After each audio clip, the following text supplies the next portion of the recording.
You will hear a woman phoning to inquire about exhibition information. First, you have some time to look at questions 1 to 4.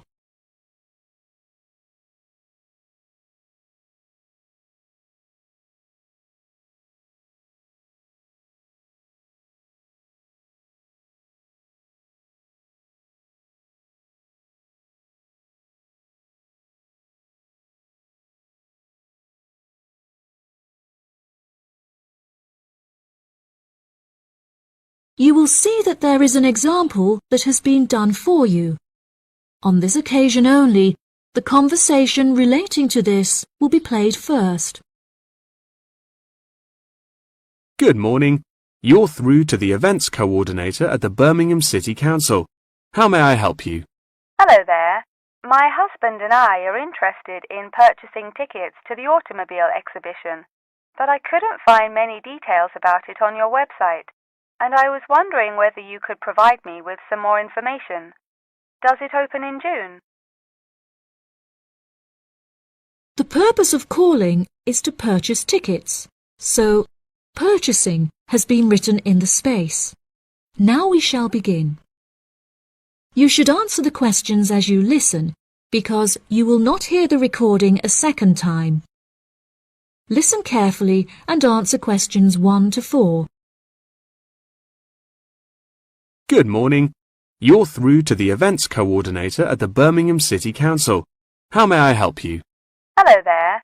My husband and I are interested in purchasing tickets to the automobile exhibition, but I couldn't find many details about it on your website, and I was wondering whether you could provide me with some more information. Does it open in June? Yes, of course, madam. The exhibition will take place during July and will showcase the history of automobiles from the very first commercial car in the late 1800s all the way through to the present day. Is the exhibition open for the duration of July? No, madam. The exhibition will last 3 days, from the 1st of July to the 3rd of July, and then the cars will be taken to another exhibition. Okay. Does the exhibition focus on a certain manufacturer? No. It will showcase a wide range of manufacturers. Wonderful.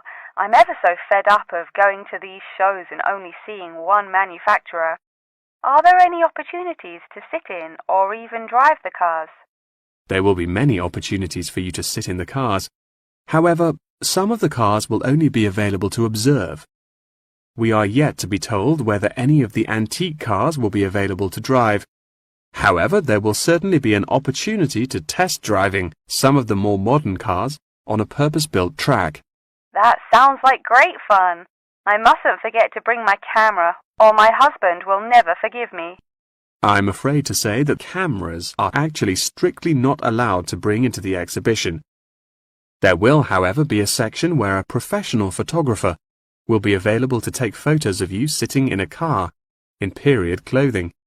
Well, that sounds like it could be fun, but I assume the photos won't be free. On the contrary, one free photograph is included within every ticket, but each photo after this will cost £5. Before you hear the rest of the conversation, you have some time to look at questions 5 to 10.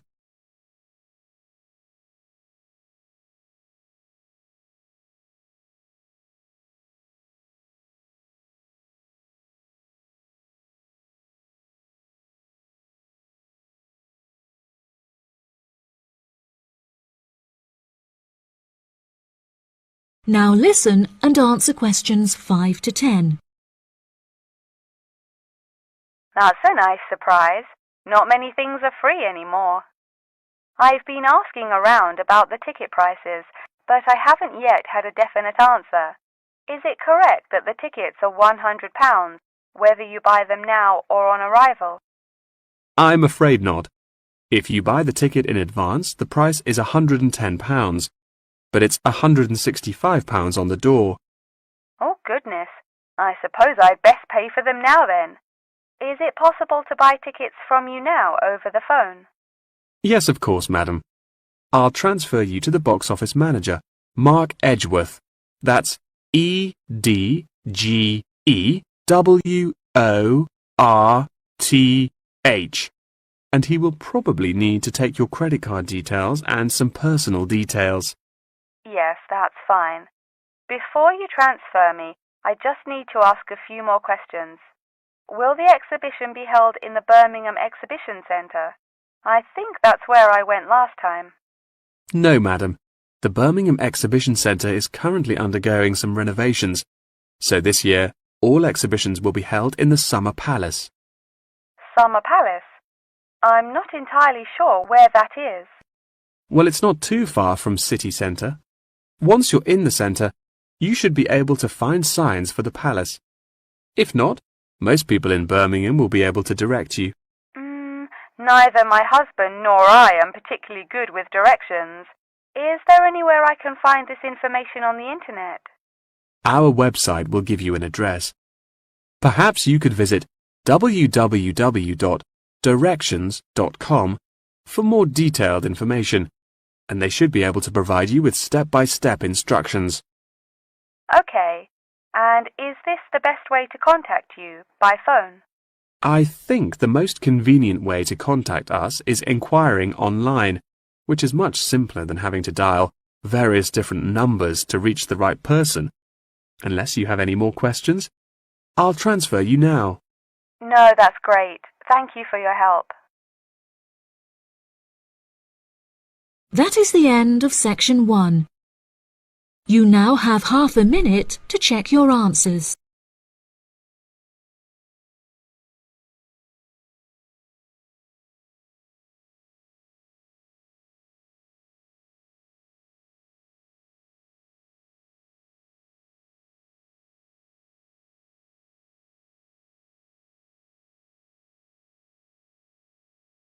Section 2. You will hear part of a talk given by a member of staff at a hospital. First, you have some time to look at questions 11 to 15.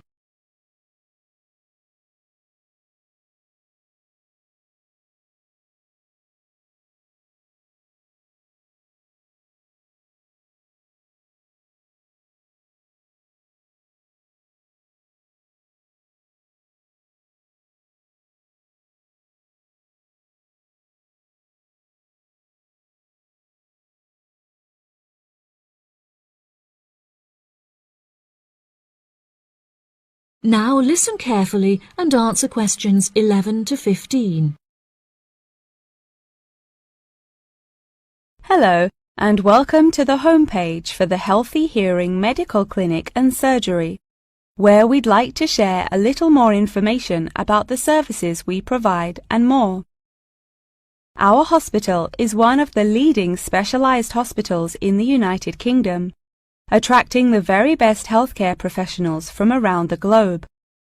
Not only are we a leading medical practice, but we are also the only hospital in the United Kingdom dedicated entirely to the treatment of and research into the curing of hearing loss.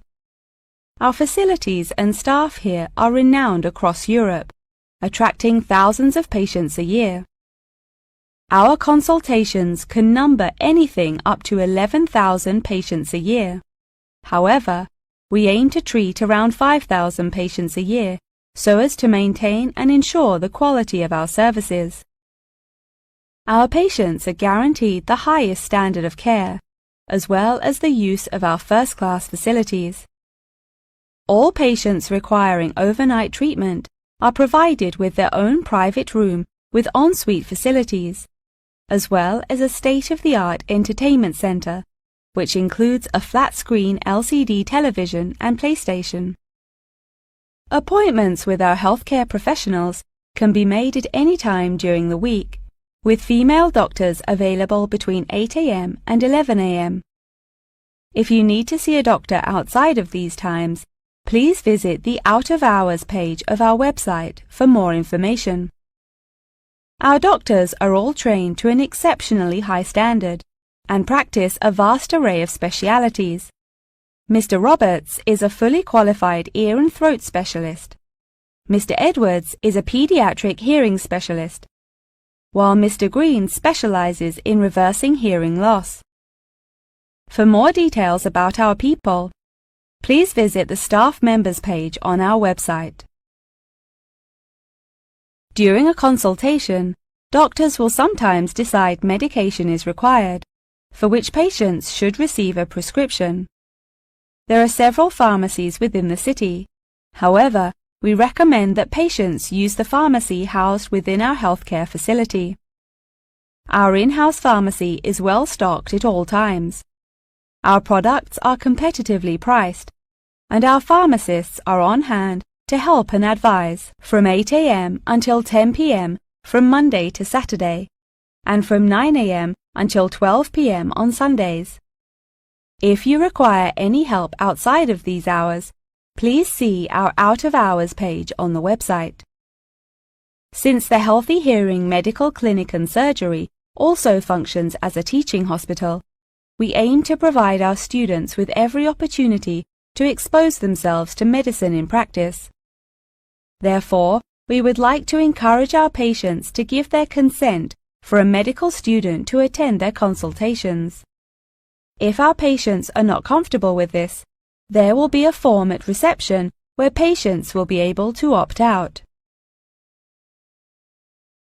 Before you hear the rest of the talk, you have some time to look at questions 16 to 20.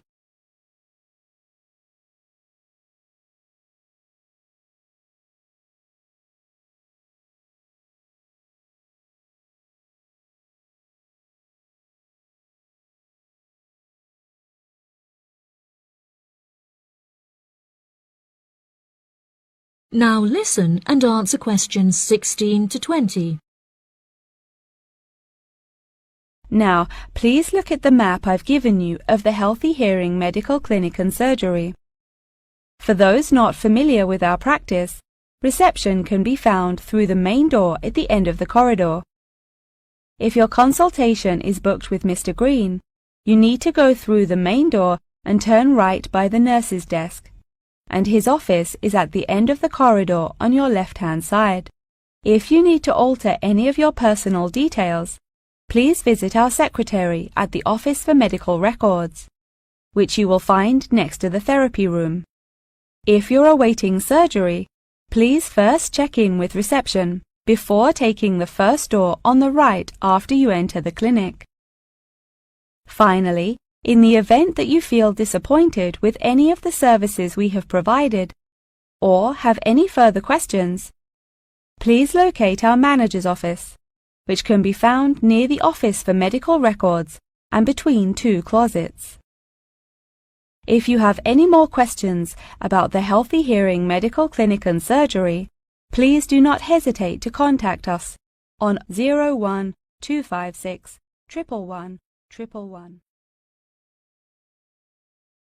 That is the end of section 2. You now have half a minute to check your answers.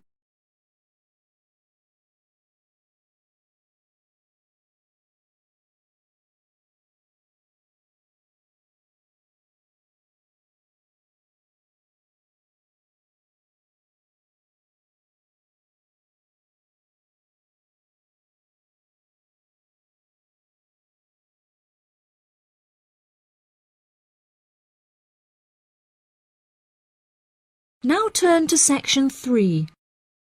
Section 3. You will hear Jim and Jane, two students, talking about their professor's lecture. First, you have some time to look at questions 21 to 25.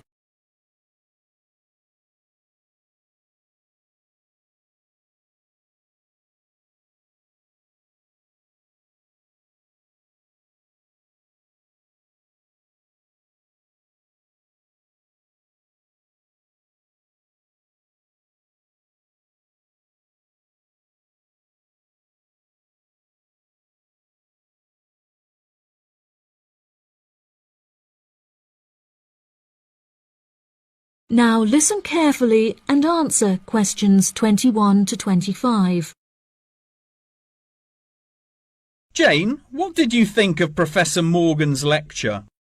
I don't know about you, but I find it incredibly difficult to believe that light influences the environment as much as he says. I've never seen any journal articles, websites or anything that verifies his arguments. It's stupid. On the contrary, I've seen a great deal of research supporting his argument from a wide range of renowned scientists. Have you looked at the recommended textbook listed on the course outline given to us at the beginning of the semester? All the information is in there. Perhaps you've just been looking in the wrong places.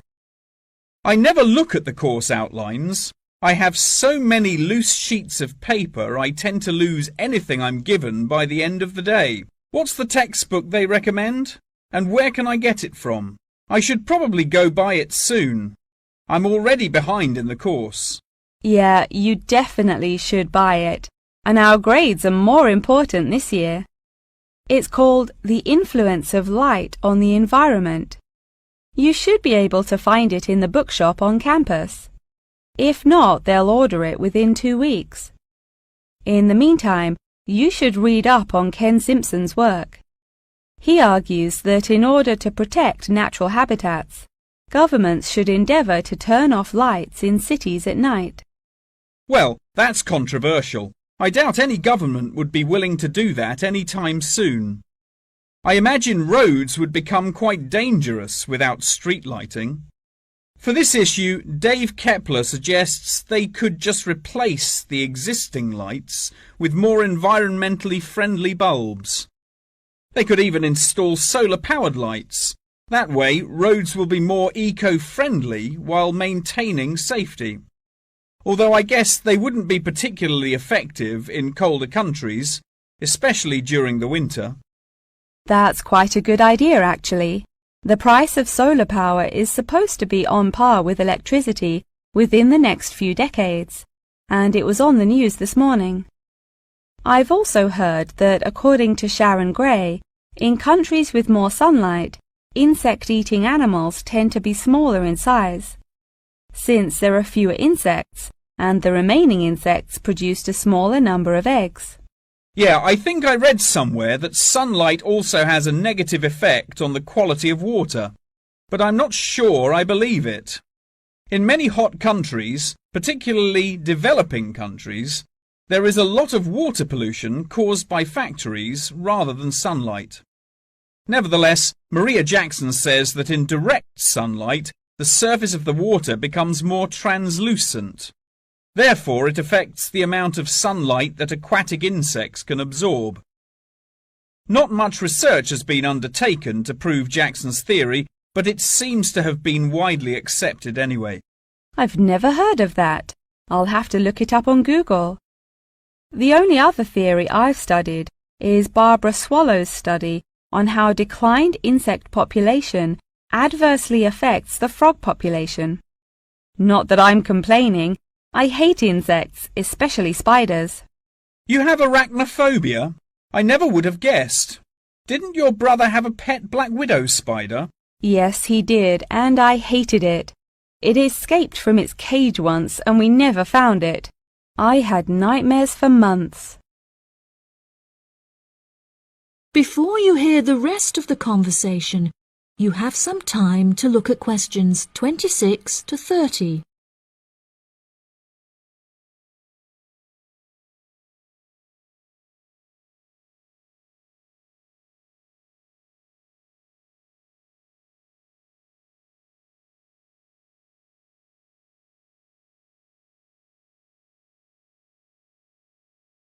Now listen and answer questions 26 to 30.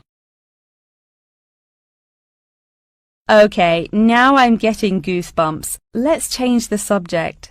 What's your stance on natural and artificial light? Honestly, I'm not sure it makes much difference which one you use. Species will die out either way. I think the real argument we should consider is global warming and protection or replacement of finite fuels. Solar power provides us with an incredible opportunity to replace electricity, and governments should definitely increase spending on research in this field. The theories discussed in our lectures, like Simpson's and Gray's, are so vague and lack proof, so I don't understand why we even study them. I see what you mean. I don't like learning unsupported theories for exams, and I'd rather spend my time learning something else. For example, I'd be much more interested in studying the animals in safari parks than researching migratory birds, particularly the effect of tourists on the quality of life of animals. As we know, every year thousands of visitors will drive in their own vehicles or ride in vehicles provided by the facility to observe freely roaming animals. Yeah, that would be really interesting. Especially those animals living in more tropical countries like Borneo. Following on from that, I want to study how bringing animals over from foreign countries to put in our zoos affects their life expectancy. For example, do you remember when China sent pandas to Edinburgh Zoo? Apparently, one of the pandas became depressed, but it was never explained why. To me, obviously, you can't take an animal out of its natural habitat and put it in a cage on the other side of the world. It just doesn't work. That is the end of section 3. You now have half a minute to check your answers.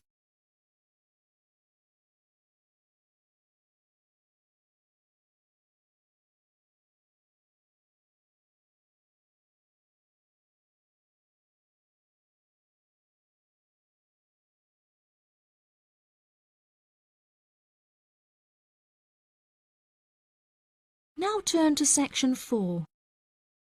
Section 4.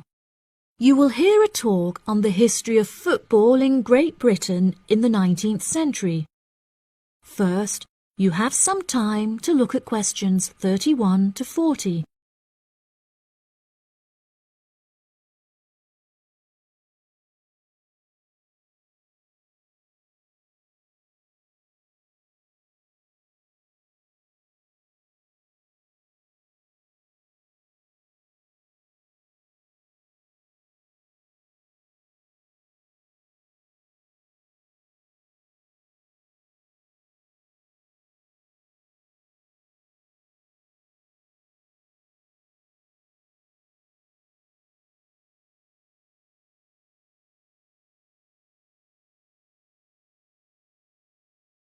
Now listen carefully and answer questions 31 to 40.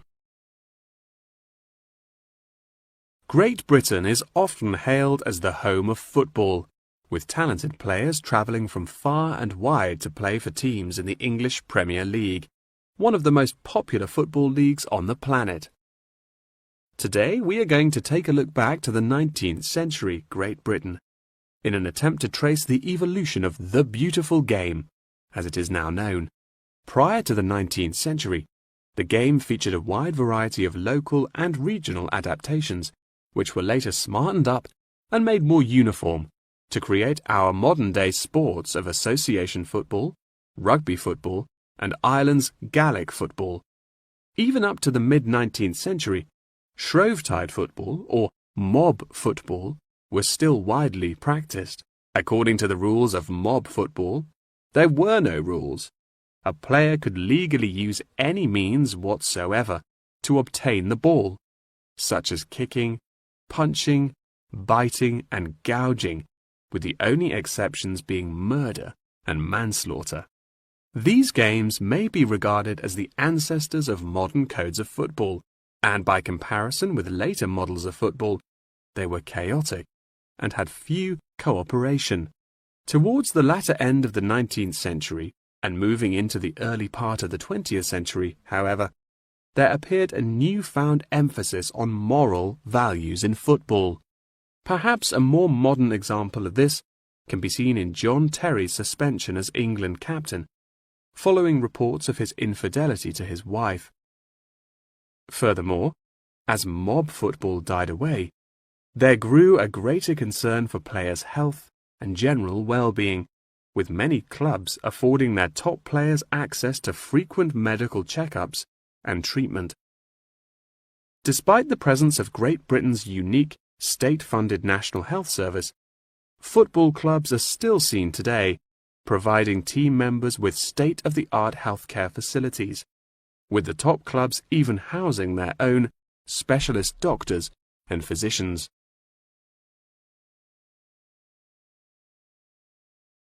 Today, football is a key feature of school children's day-to-day education, particularly for boys. With the help of football associations, all schools in the UK are boasting their own football teams. This mainly comes as a result of pressure put on schools and the government by concerned parents, who felt that football education taught their children valuable lessons and indeed vital life skills, such as teamwork and a drive to succeed. Nowadays, many of the UK's top football clubs provide training facilities and outreach programs in an attempt to educate the nation's aspiring youths. As I previously mentioned, it was only during the 19th century that football in its uniform concept truly began to emerge, with footballers previously playing according to their own versions of the rules. However, it was not until the early 20th century that different players actually began to play according to these standardized rules. Prior to the 19th century, football was played by all the major English public schools, including the likes of Eton College, Winchester College, and Harrow. In 1848, there was a meeting at Cambridge University in an attempt to lay down the laws of football. Present at the meeting were representatives of each of these major public schools, whom each brought a copy of the rules enforced by their own individual school's rules of football. The result of the meeting was what is now known as the Cambridge Rules, thereby uniting the rules from across the country into one simple document. However, the Cambridge Rules were not liked by all, and a new set of rules, Thring's Rules, compounded in the book The Simplest Game, became commonplace among dissenters. Across the country, improvements in infrastructure and public transport had a knock-on effect of dramatically increasing attendance to football games. Football quickly became a social event where spectators would meet friends, drink tea, and chat about the good old days. As football became more and more popular, it was decided that more money should be invested in maintaining the quality of pitches, amongst other things, and there was even talk of installing seating for spectators. However, the question of who was to foot the bill quickly became a divisive issue, with many believing that the government should fund football's development as a national sport. But in the end, the onus fell upon Britain's local and regional football clubs for the funding and development of the Football Association. They became responsible for the upkeep of football grounds, began to pay their best players a small salary, and organised competitions against other local and regional teams. And there began England's Football Association, or the FA, as we know it in its current form, the governing body of football in England. As the FA continued to grow and accumulate greater wealth, it was able to attract more and more talented young men from across the country, before finally accepting professional talent in the early 20th century. Today, football is played at a professional level all over the world. Millions of people regularly go to football stadiums to follow their favourite teams, while billions more watch the game on television or on the internet. That is the end of section 4. You now have half a minute to check your answers.